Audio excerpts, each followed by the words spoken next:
Nothing stirs up the media like a prophecy of the end of the world. Harold Camping, a radio broadcaster who achieved national prominence by predicting that Judgment Day would occur on May 21st, made one of the most widely reported prophecies in recent memory.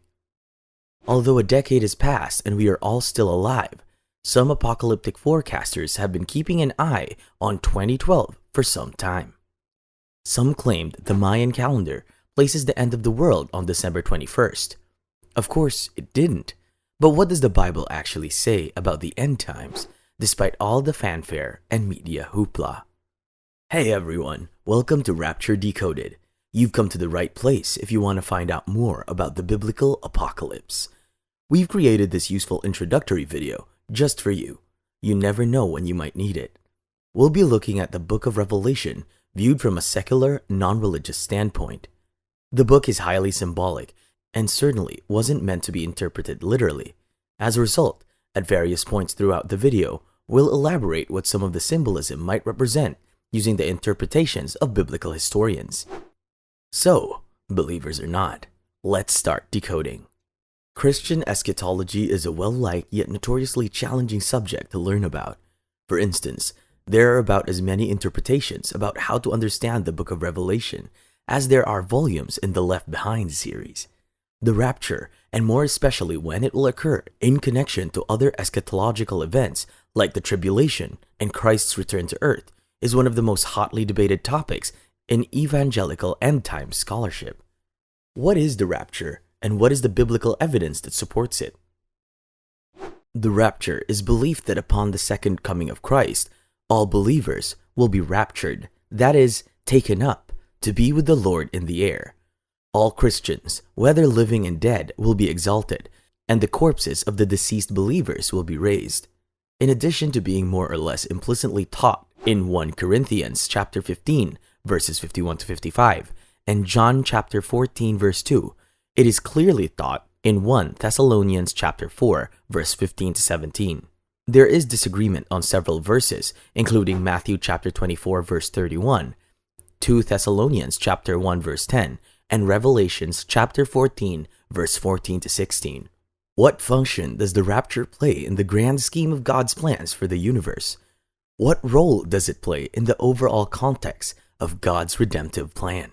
The goal of God's redemptive plan is to redeem what was lost in Adam and to re-establish the rightful functions of his authority in creation through the vice-regency of a human race that is in right relationship with him. As Paul explains in Romans chapter 8, verses 18 to 23, believers' resurrection is a component of that restoration. Therefore, the rapture contributes to such restoration to the extent that it is connected to the resurrection. But the Bible also teaches that before to the creation of the messianic kingdom at Christ's second coming, God will unleash his wrath on the people who rebel against his reign. Bible experts assert that when the theory of the rapture impacts on the doctrine of the church, it means that the division made between believers by the rapture raises the issue of how separate groups of believers fit into the larger family of God. The 144,000 described in Revelations chapter 7, 9, and 14 are among those who will experience God's wrath, while other believers, the us that Paul refers to in 1 Thessalonians chapter 5, verse 9, who will be caught up in the rapture, won't. This is according to what the Bible teaches. Why are believers divided into these groups? What is there for us to learn about God's family in it? It raises the question of why God would permit the church to suffer. According to scholars, because it touches on topics of typical Christian experience, the time of rapture in regard to the last tribulation, which is when the Antichrist would persecute people in an unimaginable manner, is up for debate. According to some, God won't permit the church to endure suffering during the Antichrist's reign. However, according to Acts chapter 14, verse 22, and John chapter 16, verse 33, God permits the church to endure suffering in this day and age. So, what is the difference if there is one? The rapture's time can be viewed from three different perspectives: pre-tribulation, post-tribulation, and pre-wrath. According to the pre-tribulation perspective, God will rapture the church prior to the last 7 years of his era, often called the 17th week of Daniel, from Daniel chapter 9 verse 27, or the tribulation. This perspective holds that God's wrath permeates this entire period of time, making a distinction between the return of Christ to rapture the church and the return of Christ to earth. According to post-tribulationism, when Christ returns to rule at the very end of the world, the church will be raptured. Experts base their case on two doctrines they hold to be taught by the Bible: that the church will be taken up at some point during the second half of Daniel's 70th week, like after the abomination of desolation and the start of the final persecution by the Antichrist. In light of the pre-wrath position's requirements that the Antichrist and his abomination of desolation rise before the rapture, it follows that the rapture is not imminent in the sense that it cannot occur at any time in this view.